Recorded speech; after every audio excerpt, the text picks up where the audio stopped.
महात्मा गांधी जन्म 2 अक्टूबर 1869, पोरबंदर, काठियावाड़ एजेंसी, अब गुजरात। मृत्यु 30 जनवरी 1948, दिल्ली। कार्य उपलब्धियां, स्वतंत्रता आंदोलन में सबसे महत्वपूर्ण भूमिका निभाई। महात्मा गांधी के नाम से मशहूर मोहनदास करमचंद गांधी भारतीय स्वतंत्रता आंदोलन के एक प्रमुख राजनैतिक नेता थे। सत्याग्रह और अहिंसा के सिद्धांतों पर चलकर उन्होंने भारत को आजादी दिलाने में महत्वपूर्ण भूमिका निभाई। उनके इन सिद्धांतों ने पूरी दुनिया में लोगों को नागरिक अधिकारों एवं स्वतंत्रता आंदोलन के लिए प्रेरित किया। उन्हें भारत का राष्ट्रपिता भी कहा जाता है। सुभाष चंद्र बोस ने वर्ष 1944 में रंगून रेडियो से गांधी जी के नाम जारी प्रसारण में उन्हें राष्ट्रपिता कहकर संबोधित किया था। महात्मा गांधी समुच मानव जाति के लिए मिसाल हैं। उन्होंने हर परिस्थिति में अहिंसा और सत्य का पालन किया और लोगों से भी इनका पालन करने के लिए कहा। उन्होंने अपना जीवन सदाचार में गुजारा। वह सदैव परंपरागत भारतीय पोशाक धोती व सूत से बनी शाल पहनते थे। सदैव शाकाहारी भोजन खाने वाले इस महापुरुष ने आत्मशुद्धि के लिए कई बार लंबे उपवास भी रखे। सन 1915 में भारत वापस आने से पहले गांधी ने एक प्रवासी वकील के रूप में दक्षिण अफ्रीका में भारतीय समुदाय के लोगों के नागरिक अधिकारों के लिए संघर्ष किया। भारत आकर उन्होंने समूचे देश का भ्रमण किया और किसानों, मजदूरों और श्रमिकों को भारी भूमि कर और भेदभाव के विरुद्ध संघर्ष करने के लिए एकजुट किया। सन 1921 में उन्होंने भारतीय राष्ट्रीय कांग्रेस की बागडोर संभाली और अपने कार्यों से देश के राजनीतिक, सामाजिक और आर्थिक परिदृश्य को प्रभावित किया। उन्होंने सन 1930 में नमक सत्याग्रह और इसके बाद 1942 में भारत छोड़ो आंदोलन से खासी प्रसिद्धि प्राप्त की। भारत के स्वतंत्रता संघर्ष के दौरान कई मौकों पर गांधी जी कई वर्षों तक उन्हें जेल में भी रहे। प्रारंभिक जीवन। मोहनदास करमचंद गांधी का जन्म भारत में गुजरात के एक तटीय शहर पोरबंदर में 2 अक्टूबर सन 1869 को हुआ था। उनके पिता करमचंद गांधी ब्रिटिश राज के समय काठियावाड़ की एक छोटी सी रियासत पोरबंदर के दीवान थे। मोहनदास की माता पुतलीबाई परनामी वैश्य समुदाय से ताल्लुक रखती थीं और अत्यधिक धार्मिक प्रवृत्ति की थी, जिसका प्रभाव युवा मोहनदास पड़ा और इन्हीं मूल्यों ने आगे चलकर उनके जीवन में महत्वपूर्ण भूमिका निभाई। वह नियमित रूप से व्रत रखती थीं और परिवार में किसी के बीमार पड़ने पर उसकी सेवा शुश्रूषा में दिन रात एक कर देती थीं। इस प्रकार मोहनदास ने स्वाभाविक रूप से अहिंसा, शाकाहार, आत्मशुद्धि के लिए व्रत और विभिन्न धर्मों और पंथों को मानने वालों के बीच परस्पर सहिष्णुता को अपनाया। सन 1883 में 13.5 साल की उम्र में ही उनका विवाह 14 साल की कस्तूरबा से करा दिया गया। जब मोहनदास 15 वर्ष के थे तब इनकी पहली संतान ने जन्म लिया, लेकिन वह केवल कुछ दिन ही जीवित रही। उनके पिता करमचंद गांधी भी इसी साल 1885 में चल बसे। बाद में मोहनदास और कस्तूरबा के 4 संतान हुई। हरिलाल गांधी 1888, मणिलाल गांधी 1892, रामदास गांधी 1897 और देवदास गांधी 1900। उनकी मिडिल स्कूल की शिक्षा पोरबंदर में और हाई स्कूल की शिक्षा राजकोट में हुई। शैक्षणिक स्तर पर मोहनदास एक औसत छात्र ही रहे। सन 1887 में उन्होंने मैट्रिक की परीक्षा अहमदाबाद से उत्तीर्ण की। इसके बाद मोहनदास ने भावनगर के श्यामलदास कॉलेज में दाखिला लिया, पर खराब स्वास्थ्य और गृह वियोग के कारण वह अप्रसन्न ही रहे और कॉलेज छोड़कर पोरबंदर वापस चले गए। विदेश में शिक्षा और वकालत। मोहनदास अपने परिवार में सबसे ज्यादा पढ़े लिखे थे, इसलिए उनके परिवार वाले ऐसा मानते थे कि वह अपने पिता और चाचा का उत्तराधिकारी, दीवान, बन सकते थे। उनके एक परिवारक मित्र मावजी दवे ने ऐसी सलाह दी कि एक बार मोहनदास लंदन से बैरिस्टर बन जाएं तो उनको आसानी से दीवान की पदवी मिल सकती थी। उनकी माता पुतलीबाई और परिवार के अन्य सदस्यों ने उनके विदेश जाने के विचार का विरोध किया, पर मोहनदास के आश्वासन पर राजी हो गए। वर्ष 1888 में मोहनदास यूनिवर्सिटी कॉलेज लंदन में कानून की पढ़ाई करने और बैरिस्टर बनने के लिए इंग्लैंड चले गए। अपने मां को दिए गए वचन के अनुसार ही उन्होंने लंदन में अपना वक्त गुजारा। वहां उन्हें शाकाहारी खाने से संबंधित बहुत कठिनाई हुई और शुरुआती दिनों में कई बार भूखे ही रहना पड़ता था। धीरे धीरे उन्होंने शाकाहारी भोजन वाले रेस्टोरेंट्स के बारे में पता लगा लिया। इसके बाद उन्होंने वेजिटेरियन सोसाइटी की सदस्यता भी ग्रहण कर ली। इस सोसाइटी के कुछ सदस्य थियोसोफिकल सोसाइटी के सदस्य भी थे और उन्होंने मोहनदास को गीता पढ़ने का सुझाव दिया। जून 1891 में गांधी भारत लौट गए और वहां जाकर उन्हें अपनी मां के मौत के बारे में पता चला। उन्होंने बॉम्बे में वकालत की शुरुआत की, पर उन्हें कोई खास सफलता नहीं मिली। इसके बाद वो राजकोट चले गए, जहां उन्होंने जरूरतमंदों के लिए मुकदमे की अर्जियां लिखने का कार्य शुरू कर दिया, परंतु कुछ समय बाद उन्हें यह काम भी छोड़ना पड़ा। आखिरकार सन 1893 में एक भारतीय फर्म से नेटल, दक्षिण अफ्रीका में एक वर्ष के करार पर वकालत का कार्य स्वीकार कर लिया। गांधी जी दक्षिण अफ्रीका में 1893-1914 गांधी 24 साल की उम्र में दक्षिण अफ्रीका पहुंचे। वह प्रिटोरिया स्थित कुछ भारतीय व्यापारियों के न्यायिक सलाहकार के तौर पर वहां गए थे। उन्होंने अपने जीवन के 21 साल दक्षिण अफ्रीका में बिताए, जहां उनके राजनैतिक विचार और नेतृत्व कौशल का विकास हुआ। दक्षिण अफ्रीका में उनको गंभीर नस्ली भेदभाव का सामना करना पड़ा। एक बार ट्रेन में प्रथम श्रेणी कोच की वैध टिकट होने के बाद तीसरी श्रेणी के डिब्बे में जाने से इनकार करने के कारण उन्हें ट्रेन से बाहर फेंक दिया गया। ये सारी घटनाएं उनके के जीवन में महत्वपूर्ण मोड़ बन गईं और मौजूदा सामाजिक और राजनैतिक अन्याय के प्रति जागरूकता का कारण बनी। दक्षिण अफ्रीका में भारतीयों पर हो रहे अन्याय को देखते हुए उनके मन में ब्रिटिश साम्राज्य के अंतर्गत भारतीयों के सम्मान तथा स्वयं अपनी पहचान से संबंधित प्रश्न उठने लगे। दक्षिण अफ्रीका में गांधी जी ने भारतीयों को अपने राजनीतिक और सामाजिक अधिकारों के लिए संघर्ष करने के लिए प्रेरित किया। उन्होंने भारतीयों की नागरिकता संबंधित मुद्दे को भी दक्षिण अफ्रीकी सरकार के सामने उठाया और सन 1906 के जुलू युद्ध में भारतीयों को भर्ती करने के लिए ब्रिटिश अधिकारियों को सक्रिय रूप से प्रेरित किया। गांधी के अनुसार अपनी नागरिकता के दावों को कानूनी जामा पहनाने के लिए भारतीयों को ब्रिटिश युद्ध प्रयासों में सहयोग देना चाहिए। भारतीय स्वतंत्रता संग्राम का संघर्ष 1916-1945 वर्ष 1914 में गांधी दक्षिण अफ्रीका से भारत वापस लौट आए। इस समय तक गांधी एक राष्ट्रवादी नेता और संयोजक के रूप में प्रतिष्ठित हो चुके थे। वह उदारवादी कांग्रेस नेता गोपाल कृष्ण गोखले के कहने पर भारत आए थे और शुरुआती दौर में गांधी के विचार बहुत हद तक गोखले के विचारों से प्रभावित थे। प्रारंभ में गांधी ने देश के विभिन्न भागों का दौरा किया और राजनीतिक, आर्थिक और सामाजिक मुद्दों को समझने की कोशिश की। चंपारण और खेड़ा सत्याग्रह, बिहार के चंपारण और गुजरात के खेड़ा में हुए आंदोलनों ने गांधी को भारत में पहली राजनीतिक सफलता दिलाई। चंपारण में ब्रिटिश जमींदार किसानों को खाद्य फसलों की बजाय नील की खेती करने के लिए मजबूर करते थे और सस्ते मूल्य पर फसल खरीदते थे, जिससे किसानों की स्थिति बदतर होती जा रही थी।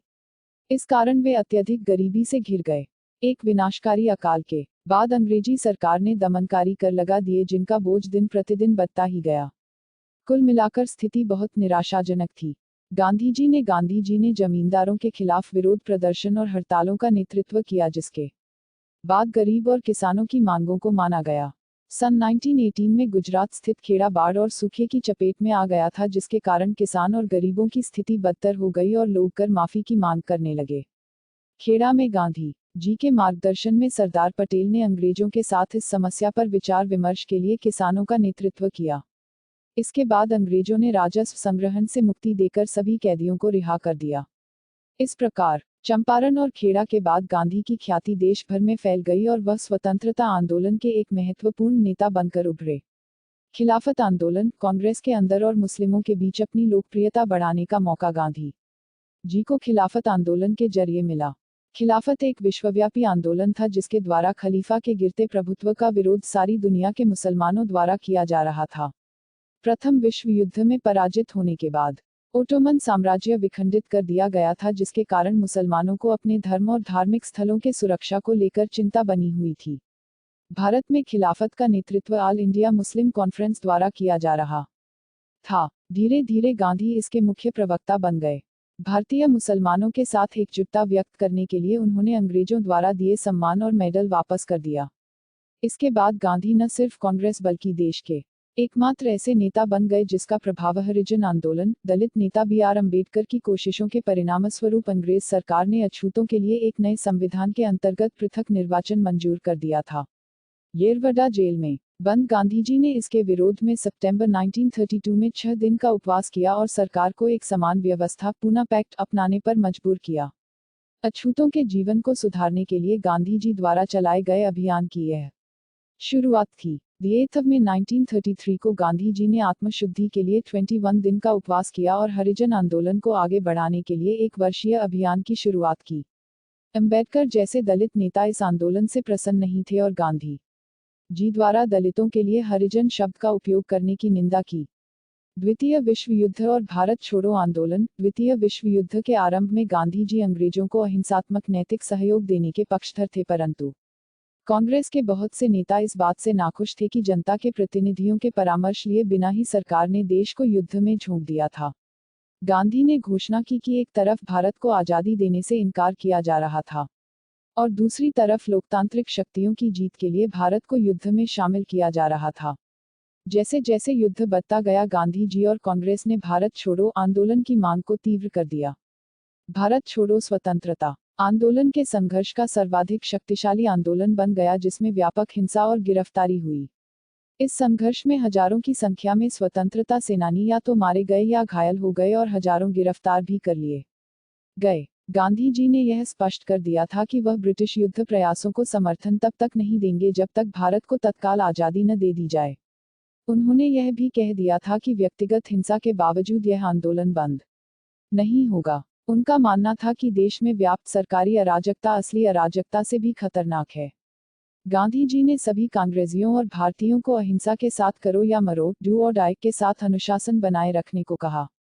जैसा कि सबको अनुमान था, अंग्रेजी सरकार ने गांधी जी और कांग्रेस कार्यकारिणी समिति के सभी सदस्यों को मुंबई में 9 अगस्त 1942 को गिरफ्तार कर लिया और गांधी जी को पुणे के आंगा खां महल ले जाया गया, जहां उन्हें 2 साल तक बंदी बनाकर रखा गया।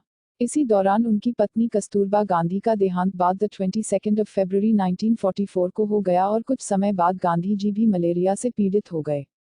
अंग्रेज उन्हें इस हालत में जेल में नहीं छोड़ सकते थे, इसलिए जरूरी उपचार के लिए 6 मई 1944 को उन्हें रिहा कर दिया गया। आशंक सफलता के बावजूद भारत छोड़ो आंदोलन ने भारत को संगठित कर दिया और द्वितीय विश्व युद्ध के अंत तक ब्रिटिश सरकार ने स्पष्ट संकेत दे दिया था कि जल्द ही सत्ता भारतीयों के हाथ सौंप दी जाएगी। गांधी जी ने भारत छोड़ो आंदोलन समाप्त कर दिया और सरकार ने लगभग 1 लाख राजनैतिक कैदियों को रिहा कर दिया। देश का विभाजन और आजादी, जैसा कि पहले कहा जा चुका है। द्वितीय विश्व युद्ध के समाप्त होते होते ब्रिटिश सरकार ने देश को आजाद करने का संकेत दे दिया था।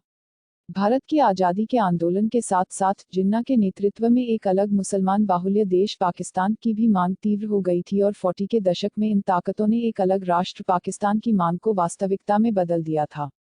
गांधी जी देश का बंटवारा नहीं चाहते थे क्योंकि यह उनके धार्मिक एकता के सिद्धांत से बिल्कुल अलग था, पर ऐसा हो न पाया और अंग्रेजों ने देश को 2 टुकड़ों, भारत और पाकिस्तान, में विभाजित कर दिया। गांधी जी की हत्या 30 जनवरी 1948 को राष्ट्रपिता महात्मा गांधी की दिल्ली के बिरला हाउस में शाम 5:17 पर हत्या कर दी गई। गांधी जी एक प्रार्थना सभा को संबोधित करने जा रहे थे जब उनके हत्यारे नाथूराम गोसे ने उनके सीने में 3 गोलियां दाग दी। ऐसे माना जाता है कि हे राम उनके मुख से निकले अंतिम शब्द थे। नाथूराम गोसे और उसके सहयोगी पर मुकदमा चलाया गया और 1949 में उन्हें मौत की सजा सुनाई गई। स्वराज और नमक सत्याग्रह असहयोग आंदोलन के दौरान गिरफ्तारी के बाद गांधी जी फरवरी 1924 में रिहा हुए और सन 1928 तक सक्रिय राजनीति से दूर ही रहे। इस दौरान वह स्वराज पार्टी और कांग्रेस के बीच मनमुटाव को कम करने में लगे रहे और इसके अतिरिक्त अस्पृश्यता, शराब, अज्ञानता और गरीबी के खिलाफ भी लड़ते रहे। इसी समय अंग्रेजी सरकार ने सर जॉन साइमन के नेतृत्व में भारत के लिए एक नया संवैधानिक सुधार आयोग बनाया, पर उसका एक भी सदस्य भारतीय नहीं था, जिसके कारण भारतीय राजनीतिक दलों ने इसका बहिष्कार किया। इसके पश्चात दिसंबर 1928 के कलकत्ता अधिवेशन में गांधी जी ने अंग्रेजी हुकूमत को भारतीय साम्राज्य को सत्ता प्रदान करने के लिए कहा और ऐसा न करने पर देश की आजादी के लिए असहयोग आंदोलन का सामना करने के लिए तैयार रहने के लिए भी कहा। अंग्रेजों द्वारा कोई जवाब नहीं मिलने पर 31 दिसंबर 1929 को लाहौर में भारत का झंडा फहराया गया और कांग्रेस ने 26 जनवरी 1930 का दिन भारतीय स्वतंत्रता दिवस के रूप में मनाया। इसके पश्चात गांधी जी ने सरकार द्वारा नमक पर कर लगाए जाने के विरोध में नमक सत्याग्रह चलाया, जिसके अंतर्गत उन्होंने 12 मार्च से 6 अप्रैल तक अहमदाबाद से दांडी, गुजरात तक लगभग 388 किलोमीटर की यात्रा की। इस यात्रा का उद्देश्य स्वयं नमक उत्पन्न करना था। इस यात्रा में हजारों की संख्या में भारतीयों ने भाग लिया और अंग्रेजी सरकार को विचलित करने में सफल रहे। इस दौरान सरकार ने लगभग 60,000 से अधिक लोगों को गिरफ्तार कर जेल भेजा। इसके बाद लॉर्ड इरविन के प्रतिनिधित्व वाली सरकार ने गांधी जी के साथ विचार विमर्श करने का निर्णय लिया, जिसके फलस्वरूप गांधी इरविन संधि पर मार्च 1931 में हस्ताक्षर हुए। गांधी इरविन संधि के तहत ब्रिटिश सरकार ने सभी राजनीतिक कैदियों को रिहा करने के लिए सहमति दे दी। इस समझौते के परिणामस्वरूप गांधी कांग्रेस के एकमात्र प्रतिनिधि के रूप में लंदन में आयोजित गोलमेज सम्मेलन में भाग लिया, परंतु यह सम्मेलन कांग्रेस और दूसरे राष्ट्रवादियों के लिए घोर निराशाजनक रहा। इसके बाद गांधी फिर से गिरफ्तार कर लिए गए और सरकार ने राष्ट्रवादी आंदोलन को कुचलने की कोशिश की। 1934 में गांधी ने कांग्रेस की सदस्यता से इस्तीफा दे दिया। उन्होंने राजनीतिक गतिविधियों के स्थान पर अब रचनात्मक कार्यक्रमों के माध्यम से सबसे निचले स्तर से राष्ट्र के निर्माण पर अपना ध्यान लगाया। उन्होंने ग्रामीण भारत को शिक्षित करने, छुआछूत के खिलाफ आंदोलन जारी रखने, कताई, बुनाई और अन्य कुटीर उद्योगों को बढ़ावा देने और लोगों की आवश्यकताओं के अनुकूल शिक्षा प्रणाली बनाने का काम शुरू किया। विभिन्न समुदायों के लोगों पर था असहयोग आंदोलन। गांधी जी का मानना था कि भारत में अंग्रेजी हुकूमत भारतीयों के सहयोग से ही संभव हो पाई थी और अगर हम सब मिलकर अंग्रेजों के खिलाफ हर बात पर असहयोग करें तो आज़ादी संभव है। गांधी जी की बढ़ती लोकप्रियता ने उन्हें कांग्रेस का सबसे बड़ा नेता बना दिया था और अब वह इस स्थिति में थे कि अंग्रेजों के विरुद्ध असहयोग, अहिंसा तथा शांतिपूर्ण प्रतिकार जैसे अस्त्रों का प्रयोग कर सकें।